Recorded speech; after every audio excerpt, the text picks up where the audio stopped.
We could literally be doing this all day. Every one of our students deserve an award. But these are really, really, truly special.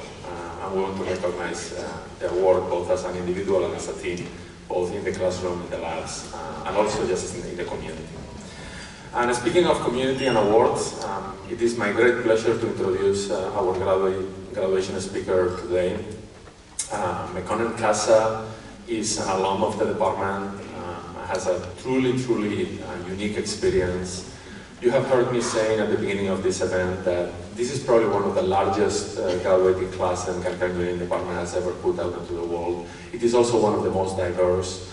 Mekonnen was a pioneer in the effort that the University of Washington has done in really changing the face of engineering. You have seen today what engineers look like in the real world, and you are going to see how they go and completely change the profession. Mekonnen was a pioneer in that. You will hear his story. I'm not going to try to steal his thunder. I'm just going to say we're incredibly proud of him. We're incredibly proud of the work that the University of Washington is doing and has done for many years in really bringing top-of-world class education to the state of Washington and to everyone who lives here. We're very proud to continue to do that with our outreach to high schools, with our admission process for community college students who come here after 2 years of community college, and they get welcomed to the department, and they are given the top education that they deserve and they have worked very hard for. So I want to thank Mekonnen for joining us today and really make the department proud for his entire career and all the great things that he's going to achieve in the future. His next adventure that he was telling us about today, and he will tell the whole ceremony. So thank you, Mekonnen, for joining us.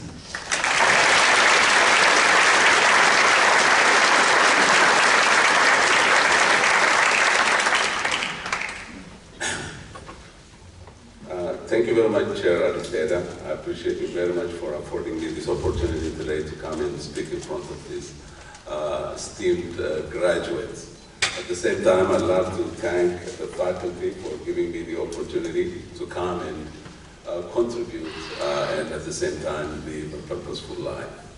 I'd love to thank my family who are here today, my wife, my kids, and everybody, my friends, who have contributed to my life throughout my journey. And specifically, I also love to thank America and Americans for giving me an opportunity to resettle in the United States, especially in Seattle, Washington, about 35 years ago. I'm very grateful and thankful for everything that has been done for me. Esteemed graduates, today I'd love to share with you my life story. I like to do so because I hope you can get inspired, you can learn some lessons from it, you can also unlearn some of the things that you've learned as you go through your life and pursue your own happiness. My life started in Ethiopia. I was born and raised in Ethiopia. And when I was growing up, there was all kinds of political violence. And it continues today. As you may have watched on the news, there are all kinds of politically motivated violence going on all over Africa. And as in technology industry, we talk about a problem management discipline. And in that discipline, we talk about the 5 whys. So whenever you see some problem, you ask why 5 times. And that's how you can get to the root cause of the problem, right? So since I've been significantly impacted, I have asked why these things are happening in Africa and all over the world at least 5 times. And I think these political violences all around the world are motivated because of economical problems, because of poverty. Why poverty? Because there is instability. Instability causes poverty. Why instability? Because there are these powerful military men and political elites who are instigating uneducated population to commit violence. Why is this uneducated population motivated to commit violence? Because we have a financial and economic system in this world that is vested in promoting violence as opposed to funding and financing education. So you are educated and you have the power now to change some of these things that are happening in the world. And I hope you will use your power and privilege in the future to make things better for the rest of the population in the world and to make our world a better place. Now, why am I so passionate about this? Well, when I was growing up in Ethiopia in the early 1970s, there was a military government that took over power from the monarchy system that we had. And there was all kinds of action and reaction, politically motivated actions and reactions against that military government. And the government became very violent. As a matter of fact, the government used to practice drive-by shooting. The government soldiers used to drive around their Land Rovers with their windows down, their AK-47s pointed up, and randomly shooting people as they drive by. That was not enough for them. As a matter of fact, if there was any young person who was suspected of being a reactionary or opposing the government, they used to take those young people out of their parents' house, torture them briefly, bring them out, shoot them dead, and leave their dead bodies in front of their parents' houses for 12 hours.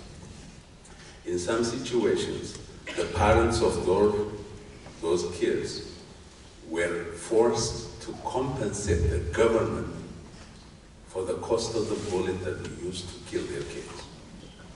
That's the environment where I grew up in. Obviously, I got tired of it, and a few years later, at some instance, 9 of my very close friends and the kids that I considered role models were the victim of such violence.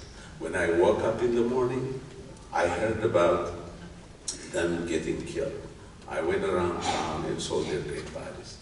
That was just, as they say, in order to use another cliche, the straw that broke the camel's back. So with a couple of friends of mine, we literally walked out of our small town and walked for 17 days to the Sudan and became refugees. Talk about taking risk. Because it was a very dangerous journey, and it was also very dangerous to get out of that town. Because if the government soldiers were to get a hold of you or hear about your intention to escape, you would have been killed. So after 17 years, when we got to the Sudan, crossed the border, and we were transported to a refugee camp, and there were tens and thousands of Ethiopian refugees in the refugee camp. And guess what? At that refugee camp, it was very crowded, unsanitary, and there were all kinds of diseases. People were just dying like flies. Guess what? A certain individual happened to visit the camp, and I happened to strike a conversation with that individual. And that individual offered me to come to his office, do some work, and pay me money, and eventually help me escape out of that refugee camp. I went to a small town in the Sudan and got a job as a housemaid and did all kinds of different odd jobs for 4 years as a refugee in the Sudan. And then finally, after 4 years, the American government was running a refugee resettlement program. And I was fortunate enough to be afforded that opportunity and to come resettle in Seattle, Washington on September 28, 1988. When I got here, I hardly spoke a word of English. I didn't even know anything. As a matter of fact, as I like to joke sometimes, all the white people that I saw looked the same to me. I couldn't even tell them. That's how new I was.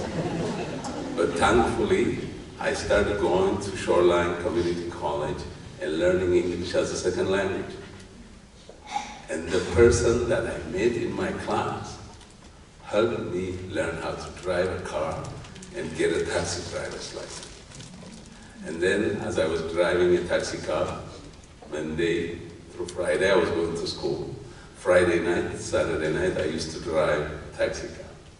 And I've got some stories which are probably not necessarily appropriate. It was while I was actually driving a taxi car, I applied to the mechanical engineering department here at the University of Washington because I liked school so much. I said, hey, I can do it. As a matter of fact, some of the people who were going to school encouraged me to go and study engineering. Though I didn't have the passion for it, I said, why not? The department was gracious enough to accept my application. I was going to school. Professor Reinhold was actually one of my professors, Professor Gardini. And there were all kinds of interesting professors there. I was actually probably one of the very few black mechanical engineering students at that time. Imagine this was 1992, 1994. Right? As I was doing my cab driving Friday, I was just about to graduate. I picked up this passenger from downtown Seattle, on Fifth and Columbia, a young white Canadian. And I strike a conversation with this young man just like I do with all my passengers. I said, where are you going, sir? He said, I'm flying to Vancouver, British Columbia. I said, interesting. Isn't it better for you to drive than fly? I said, cabin, I do this every week. I'm tired of driving. I would rather fly. I said, what is it that you do that makes you fly to Seattle every week? Well, I'm a consultant.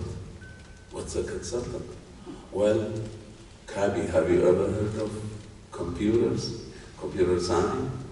Mechanical engineering is what you're learning, he told me, but there is actually something called consulting, business process engineering in this area. I said, you know, that sounds fascinating. I like to do what you do. Didn't you say you're studying mechanical engineering? I said, but what you do sounds interesting. I like to do what you do. He said, here is my business card. Call me Monday. I called him Monday. We had lunch, and he told me how to write a resume and a cover letter. I did. And then he told me to go downtown to Anderson Consulting office. They are rebranded as Accenture Consulting now. I went and dropped my resume. When they called me, I called him. I said, they called me, what do I do? He called his office, found out who was going to interview me, found out all the detailed information about that person, came and told me that this person is interested in this subject. He may be asking you this kind of question. Make sure to answer it like that. And then he gave me some insider information. He said, make sure to ask him like that and pretend like you know what you're talking about. I did.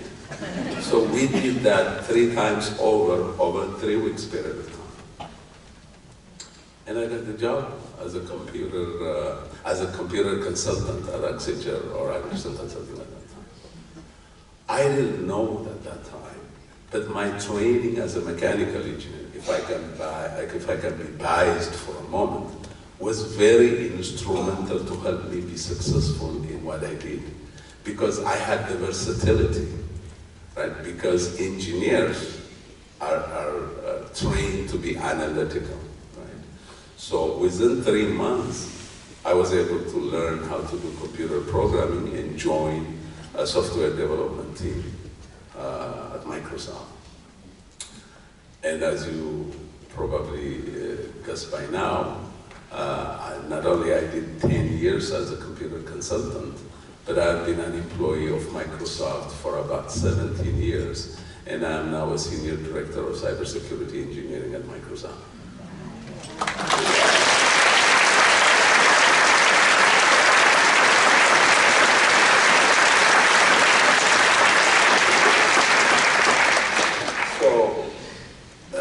This journey was never easy.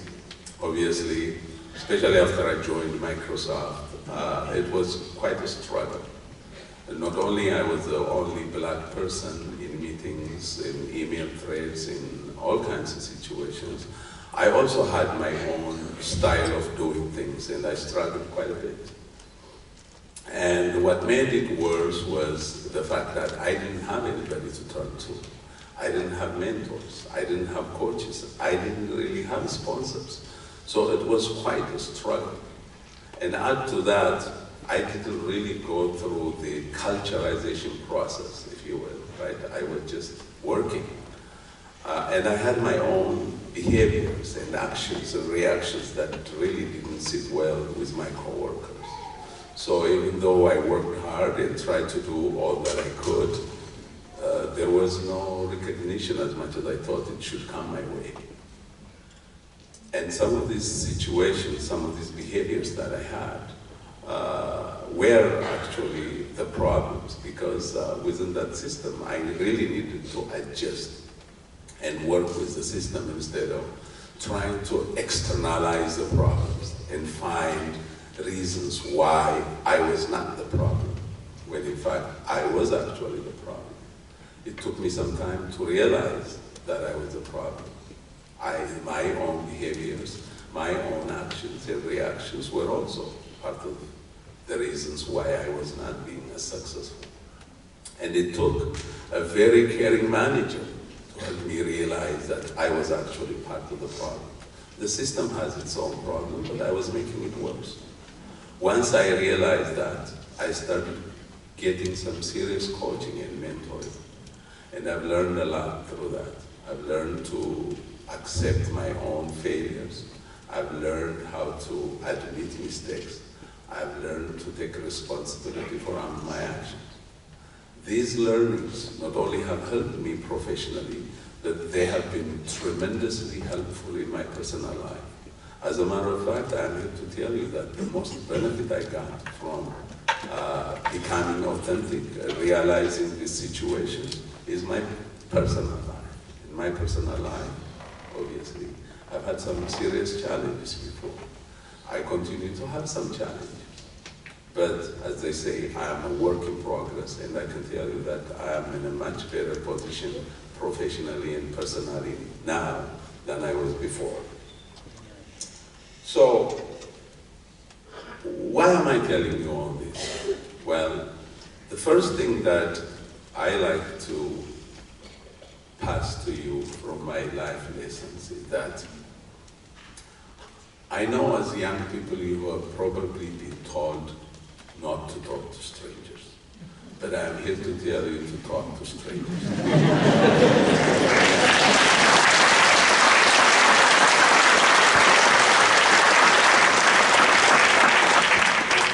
Because obviously in the interest of time I have to make my speech short, but I am here to tell you that just because I've talked to strangers, strangers have come my way to help me tremendously. So as you go through life, be courageous. Put yourself in very uncomfortable situations and talk to strangers. You never know who may help you or who may you end up helping. That's one. The second thing is that privilege is very relative. Impact is also relative. You are in privileged position. I am in privileged position. And we can deliver impact into other people's lives. It may sound insignificant, it may sound small. When you think of the word problem, it may feel infinitesimal, but it is very relative. A person with $1 billion may donate $100 million. That's about 10%, right? If I'm doing my math right. But if you have $100 and you give $20, that's 20% impact. So impact is relative. So what is it that I'm trying to say? Well, as a matter of fact, I told you earlier that education is the problem that we have in the world. I leveraged my position of privilege and my employment at Microsoft and contributed my own money to build a small library in my hometown, Gondar. My elementary school, until 2 years ago, didn't even have a library. So now, 3,000 elementary school students in my hometown have a library now. And they're reading books.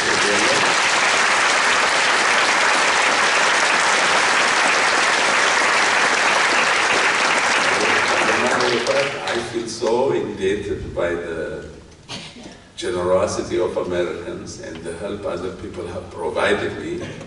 As a matter of fact, I recently decided to relocate to Africa. As a matter of fact, I just flew in from Kenya because, you know, the future workforce is going to be African.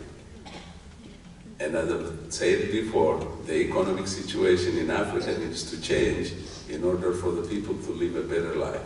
So after 35 years of living in America, 25, 27 years of technology industry, I decided to go back to Africa and share my lessons and experiences with the young people in Africa so that they can have a better and a successful life by learning from me.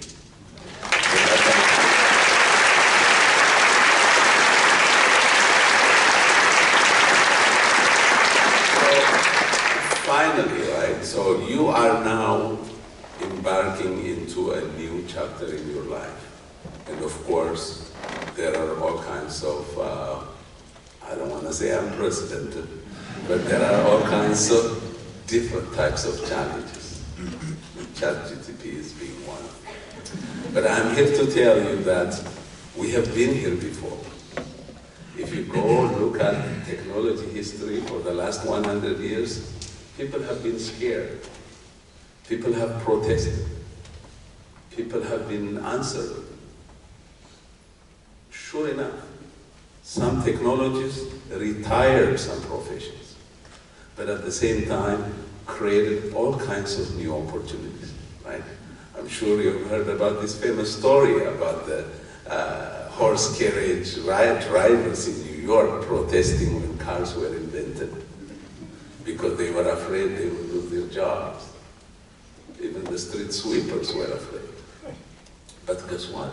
Because of car technology, provided it has its own side effects, but the entire economies have been built. All kinds of jobs have been created because of the car technology, right? So with this artificial intelligence, large language model technology, there is going to be all kinds of new opportunities. Maybe the traditional mechanical engineering might not continue to be the way we know what it is today. It may be different, but it is going to be up to you how to adjust yourself, train yourself, and take advantage of this new opportunity. Because this new technology is certainly going to kill and retire some professions, but it's going to create some new professions. You may not have a mechanical engineer going forward, but you may have a prompting engineer or a questionnaire engineer, right? These artificial intelligence machines, they have all kinds of knowledge, right? They can readily provide you answers. So in a world where answers are readily provided, how are you going to add value is how you have to ask yourself. Well, you will add value by being able to ask unique questions. How can you ask different questions that are going to help new innovations, new inventions, that are going to create new kinds of medications, that are going to improve the efficiency of machines, that are going to help us go to other planets and explore. There is all kinds of new opportunity that's going to come with this new technology, just like the previous technologies have done. So be not afraid, but be ambitious, be curious, and be courageous to take advantage of this new technology that's coming your way. At the same time, this technology comes with its own risk. As you know, this technology leverages large language models, the language, the data that has been created before. And this language and data that has been created before has its own biases, has its own problems. And malicious individuals can poison that data.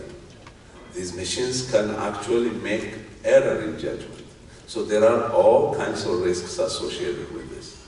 So as you aspire, as you go forward in the future, do not be afraid, be curious, learn this technology, and try to find a new and different profession that's going to help you be successful and help you change the world as well. Thank you.